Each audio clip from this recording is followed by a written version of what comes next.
Hello students, this is Anu Asthana. Today I am here with lecture 6 of chapter Life Processes. In previous lecture we have seen that how respiration occurs. इस lecture में हम लोग देखेंगे कि किस तरीके से रेस्पिरेशन होता है, मीन्स हमें जो ऑक्सीजन हम लेते हैं वो किस तरीके से आती है, मीन्स कौन से ऑर्गन उसके अंदर पार्टिसिपेट करते हैं। इससे पहले हम लोग बात करेंगे कि जो टेरेस्ट्रियल एनिमल्स होते हैं, आपको पता है कि वो लोग कहाँ पर रहते हैं, लैंड पर रहते हैं, इसलिए उनके पास जो ऑर्गन होता है, जो मेन ऑर्गन होता है दैट इज लंग्स। लेकिन अगर वहीं पर हम लोग एक्वेटिक एनिमल्स की बात करते हैं तो जो एक्वेटिक एनिमल्स होते हैं उनमें क्या होता है, आपने देखा है जैसे फिश आपने सबने ही देखी होगी, तो अगर आपने ध्यान से उसको देखा हो तो आपने देखा होगा कि वो जब ब्रीदिंग करती है तो उसके पास से बबल्स निकलते हैं, है ना। और साथ ही साथ आप सभी लोगों को ये पता है कि जो फिश होती है उसके पास गिल्स होते हैं, है ना। वो गिल्स के थ्रू क्या करती है, ऑक्सीजन को लेती है या एक्सचेंज ऑफ गैसेस करती है। अब बेसिकली होता क्या है कि जो ऑक्सीजन होती है वो पानी के अंदर लेस अमाउंट में डिसॉल्व होती है ना। अगर हम एयर के कंपैरेटिव या लैंड एरिया के कंपैरेटिवली वाटर की बात करेंगे तो वहां पर जो आपका डिसॉल्व ऑक्सीजन है उसका अमाउंट कम होता है। तो क्या होता है कि जो एक्वेटिक यानी कि जो फिश है वो क्या करेगी, वो अब वाटर को अपने अंदर सक करती है, लेती है अपने माउथ से और क्या करती है, उसको गिल्स के पास भेजती है और उस वाटर के अंदर जो ऑक्सीजन होती है वो डिसॉल्व होती है। अब जो गिल्स होते हैं उसमें से ऑक्सीजन को ले लेते हैं और प्रेशर के साथ क्या करते हैं, पानी को बाहर की तरफ फेंक देते हैं, जो बचा हुआ पानी है उसको बाहर की तरफ फेंक देते हैं। अब क्योंकि उनको ज्यादा ऑक्सीजन की जरूरत है और वहां पर जो डिसॉल्व ऑक्सीजन है उसका अमाउंट कम है पानी के अंदर, तो आपने देखा होगा कि वो बहुत जल्दी जल्दी कंटिन्यूअसली उनका मुंह इसी तरीके से चलता रहता है। उसका रीजन यही है कि उनको जल्दी जल्दी, क्योंकि जितनी जल्दी जल्दी वो पानी को सक करेंगे उसके साथ उतना ज्यादा अमाउंट में उनके पास ऑक्सीजन आएगा। तो इसका मतलब क्या हुआ, हम ये बोलते हैं कि जो ब्रीदिंग रेट होती है वो क्या है, एक्वेटिक एनिमल्स में in comparison of terrestrial animals ज्यादा होती है। बात आपको क्लियर हुई। मैंने आपको क्या बोला कि जो ब्रीदिंग रेट है, मतलब जो जितनी जल्दी जल्दी ब्रीदिंग होती है वो किसके अंदर ज्यादा होती है, एक्वेटिक एनिमल्स के अंदर ज्यादा होती है। उसका रीजन क्या है, क्योंकि जो एक्वेटिक यानी कि पानी में जो डिसॉल्व ऑक्सीजन है उसका अमाउंट कम होता है, तो उस अमाउंट को फुलफिल करने के लिए वो क्या करते हैं, जल्दी जल्दी ब्रीदिंग करते हैं। जब जल्दी जल्दी ब्रीदिंग करेंगे तो ज्यादा अमाउंट में ऑक्सीजन उनके पास तक जाएगी। तो हमारे पास कंक्लूजन यही आया कि ब्रीदिंग रेट ऑफ जो एक्वेटिक एनिमल्स है it is much faster than the terrestrial animals. Clear होता है। अब आज हम लोग जो बात करेंगे मेनली वो इस टॉपिक पर बात करेंगे कि हमारा जो ह्यूमन बींग्स हैं उनमें ऐसे रेस्पिरेटरी सिस्टम के अंदर कौन से ऑर्गन्स हैं जो बेसिकली हमको एक्सचेंज ऑफ एयर में हेल्प करते हैं। क्लियर। तो अब देखिए सबसे पहली चीज, ये कुछ हमने एक डायग्राम बनाया है और उसमें कुछ ऑर्गन्स हमने यहाँ पर इंडिकेट किए हैं जो आपको बताते हैं कि ये ऑर्गन्स हमारे बेसिकली रेस्पिरेटरी सिस्टम का पार्ट है। क्लियर होता है। अब देखिए यहाँ पर हम लोग देखेंगे सबसे पहली चीज हमें क्या चीज देखनी है कि हम ऑक्सीजन को ले रहे हैं, ठीक। तो इसका मतलब क्या हुआ, हम सबसे पहला स्टेप क्या करते हैं, ब्रीदिंग करते हैं। ब्रीदिंग में हमें पता है कि हम दो काम करते हैं, एक तो हम लोग इनटेक करते हैं, इनटेक ऑफ ऑक्सीजन करते हैं, ये आप सब लोगों को पता है। इस प्रोसीजर को हम लोग क्या बोलते हैं, इनहेलेशन। इनहेलेशन क्लियर होता है, इनहेल कर देना। साथ ही साथ हम लोग क्या करते हैं, दूसरा काम क्या करते हैं, जो रिलीज करते हैं CO2 को, रिलीज CO2, और इस प्रोसीजर को हम लोग क्या बोलते हैं, एक्सहेलेशन। यहां तक आपको क्लियर होता है कि व्हाट इज इनहेलेशन और व्हाट इज एक्सहेलेशन, यानी कि ऑक्सीजन का इनटेक करना दैट इज इनहेलेशन और जो कार्बन डाइऑक्साइड है उसको रिलीज करना दैट इज एक्सहेलेशन। अब हम सबसे पहले यहाँ पर देखते हैं, ये आपको पता है कि जो ऑक्सीजन होती है वो किसके अंदर जाती है, वो लंग्स के अंदर जाती है, ये बात आपको पता है, ठीक। तो अब हम सबसे पहले ये देखेंगे कि इसका मैकेनिज्म कैसे होता है, ठीक है। जब हमारे पास इनहेलेशन होता है, एक्सहेलेशन होता है, तो किस तरीके से फंक्शन होता है।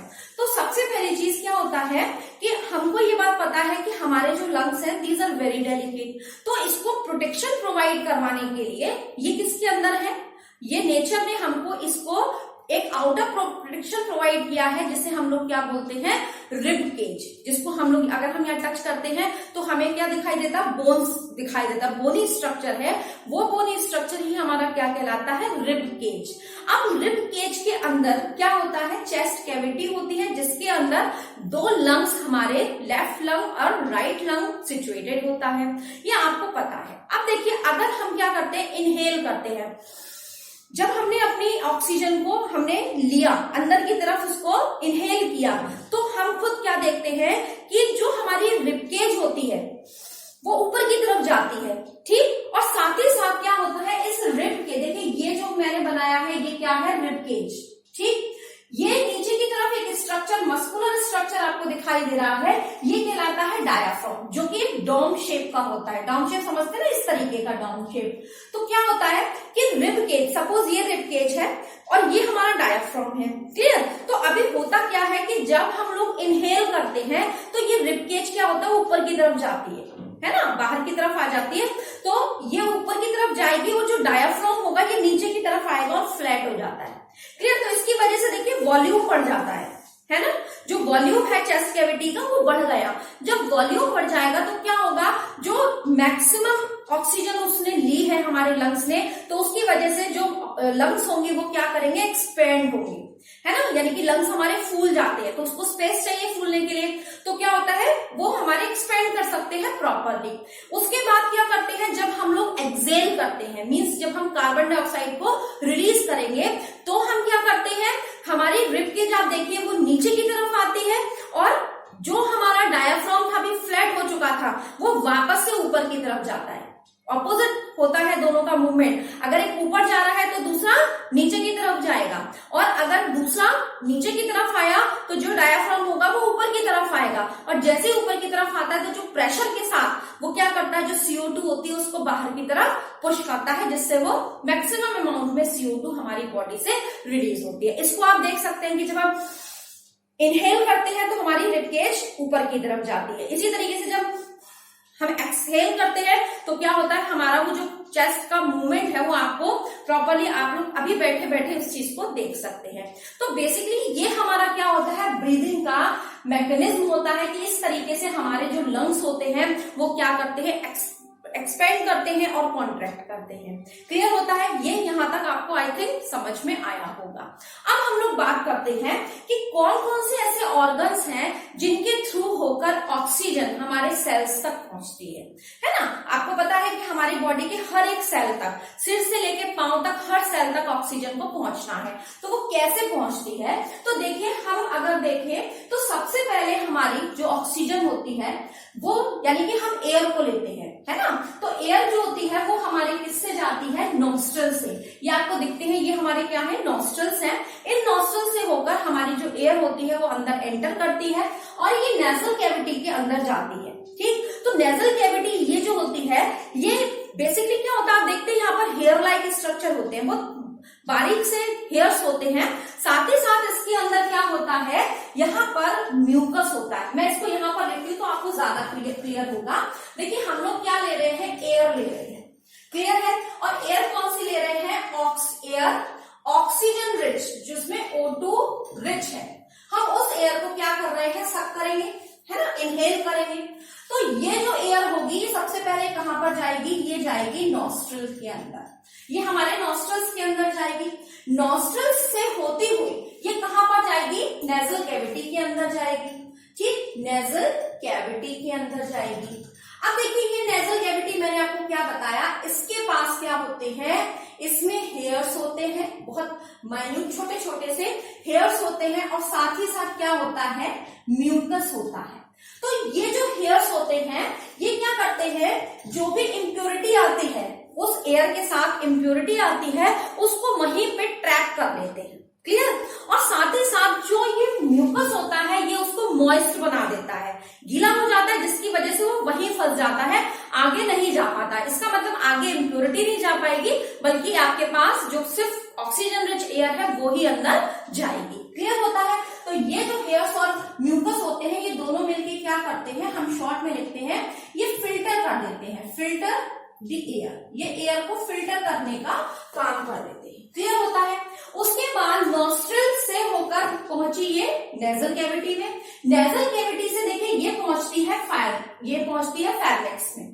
तो फेर्निक्स क्या होता है, बेसिकली ये हमारा जो माउथ कैविटी है और जो हमारा नेजल कैविटी है वो कॉमन पैसेज है जहां पर ये दोनों चीजें क्या होती है, उनका जो मीन्स जो दोनों चीजें मिलती हैं आप बोल सकते हैं। तो ये कॉमन पैसेज है जहां पर माउथ कैविटी और जो नेजल कैविटी है वो दोनों का एक कॉमन एरिया आप बोल सकते हो।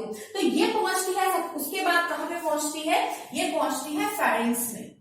क्लियर है। उसके बाद फेरिंग्स से होकर ये कहां पे पहुंचती है, ये पहुंचती है हमारे लैरिंग्स में। लैरिंग्स क्या होता है, बेसिकली वॉइस बॉक्स, जिसको आप देखिए अगर हम इसको यहाँ पुश करते हैं, ये वाला जो एरिया होता है this is known as larynx. Larynx को हम लोग वॉइस बॉक्स बोलते हैं। आप लोगों ने पढ़ा है कि ये जो हमारा वॉइस बॉक्स होता है इसमें क्या होता है, जब एयर एंटर करती है तो इसमें दो कार्टिलेजेस लगे होते हैं जिसमें वाइब्रेशन होता है और इसी वाइब्रेशन की वजह से साउंड क्रिएट होती है ना। तो अभी क्या होता है, ये फेरिंक्स से पहुंचती है हमारे लैरिंक्स में। क्लियर है। लैरिंक्स में पहुंचती है जिसको हम लोग वॉइस बॉक्स बोलते हैं। फिर लैरिंक्स से होती हुई ये कहां पे जाती है, ट्रैकिया में। क्लियर। ये कहां पे जाती है, फिर ट्रैकिया में जाती है।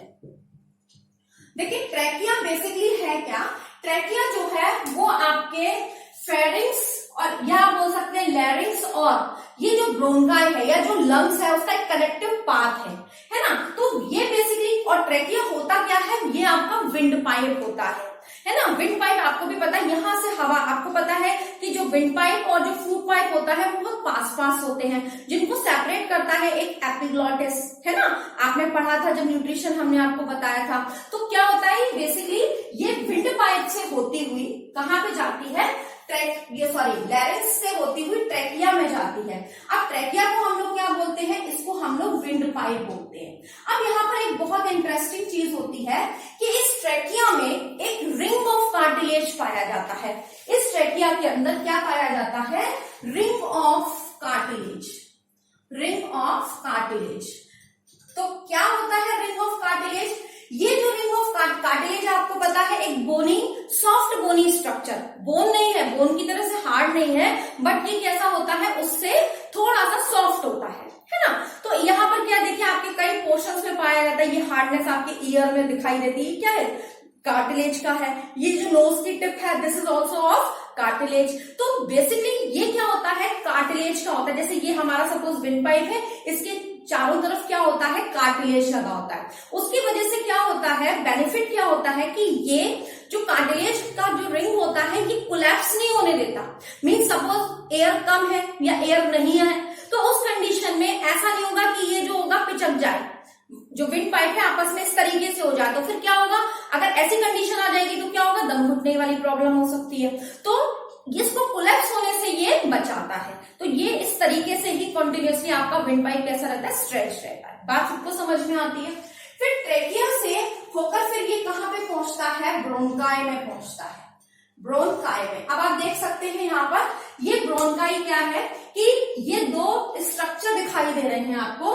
तो ये क्या है, ट्रैकिया में से निकले हैं और ये दो ब्रांचेस नुमा स्ट्रक्चर है, ब्रांचेस जैसे, जो क्या हो रहा है, एक लेफ्ट लंग में और एक राइट लंग में बेसिकली ये ओपन हो रहा है। मतलब जो ऑक्सीजन होगी उसको कहां पर लेकर आएगा, वो इस दोनों लंग्स तक पहुंचाएगा। क्लियर है। अब ब्रोंकी से ये स्मॉल स्मॉल आपको एक्सटेंशन दिखाई दे रहे हैं। देखिए ये इस टाइप के एक्सटेंशन दिख रहे हैं, ब्रांचेस में से और स्मॉल ब्रांचेस निकली है। इनको हम लोग क्या बोलते हैं, ब्रोंकियोल्स बोलते हैं। क्लियर है। तो ये यहां से ब्रोंकी से होती हुई कहां पे आएंगी, ब्रोंकियोल्स तक। तो मैं यहां पर लिखती हूं ब्रोंकी से होकर ये कहां पर आती है, ब्रोंकियोल्स तक, ब्रोंकियोल्स तक आएंगी। फिर ब्रोंकियोल्स से देखिए आपको ये सैक लाइक स्ट्रक्चर, या आप बोल सकते हैं एक मीन्स कह सकते हैं बबल लाइक स्ट्रक्चर आपको दिखा, बैलून टाइप स्ट्रक्चर आप देख सकते हैं। तो ये आपका होता है, this is known as alveoli. ठीक है। तो ये कहां पे आता है, यहां से होता हुआ ये कहां पे जाता है, हमारे एल्वेली के अंदर जाता है। क्लियर है। सॉरी स्पेलिंग गलत हो गई, एल्वेली। क्लियर है। एल्वेली के अंदर जाता है। एल्वेली मैंने आपको क्या बताया, बैलून लाइक स्ट्रक्चर होते हैं। अब क्या होता है कि ये जो बैलून लाइक स्ट्रक्चर है इनसे कनेक्टेड होती है हमारे ब्लड की कैपिलरीज। क्लियर? तो ये कहां पे एंटर करता है, अब ये करता है ब्लड में। ठीक, यहाँ पे जो ऑक्सीजन होगी वो क्या होगी, ब्लड में, ब्लड कैपिलरीज के थ्रू क्या हो जाती है, सक कर ली जाती है। और सक कौन करता है, इसके हमारे ब्लड के पास क्या होता है, हीमोग्लोबिन, जो बहुत फ्रेंडली होता है इस ऑक्सीजन का। तो वो क्या करता है, इस ऑक्सीजन को पूरे बॉडी के अंदर हर एक पार्ट तक पहुंचा देता है ना। तो ब्लड के थ्रू, ब्लड में ये सक हुई और उसमें, उस ब्लड में जो हीमोग्लोबिन था उसने उसको क्या किया, पूरे पार्ट तक पहुंचा दिया। अब क्या हुआ कि देखिए यहाँ पर एक चीज और हुई कि अगर हम इसको रिवर्स कर दें, मींस ब्लड में क्या हुआ, जब कार्बन डाइऑक्साइड होगी, ऑब्वियस सी चीज है कि कार्बन डाइऑक्साइड भी होगी, तो जब कार्बन डाइऑक्साइड होगी वो कहाँ पे पहुंचेगी, एल्वेली के अंदर पहुंचेगी। फिर इस एल्वेली से होती हुई ब्रोंकीहोल्स तक पहुंचेगी, फिर ब्रोंकीहोल्स से ब्रोंकाई तक, फिर ब्रोंकाई से ट्रेकिया तक, ट्रेकिया से लैरिंक्स तक, लैरिंक्स से फेरिंक्स तक, फेरिंक्स से नेजल कैविटी, नेजल कैविटी से नॉस्ट्रल, और नॉस्ट्रल से ये कार्बन डाइऑक्साइड बाहर हो जाएगी। मींस ऑक्सीजन के इनटेक करने का जो पाथ है उसका ठीक रिवर्स पाथ क्या है, CO2 को रिलीज करने का। और इस तरीके से हमारा जो रेस्पिरेटरी सिस्टम है वो प्रॉपरली वर्क करता है और हमारी बॉडी के हर एक पार्ट में, हर एक सेल में हमें ऑक्सीजन मिल जाती है। और फिर वो ऑक्सीजन क्या करती है, आपको पता है कि वो फूड को ब्रेक डाउन करेगी। हमारे सेल्स में ऑलरेडी जो ग्लूकोज है पहले से ही प्रोवाइडेड, वो क्या हो जाएगा, ब्रेक डाउन होगा और वहां से हमको एनर्जी मिलेगी। क्लियर? और इस तरीके से आपका जो रेस्पिरेशन है वो कंटिन्यूअसली वर्क करता रहता है। तो आई होप कि आप लोगों को समझ में आया होगा। If you have any doubt तो आप मेरे से पूछ सकते हैं अपने कमेंट बॉक्स में नीचे अपने डाउट्स को नोट डाउन करके। Okay, thanks a lot.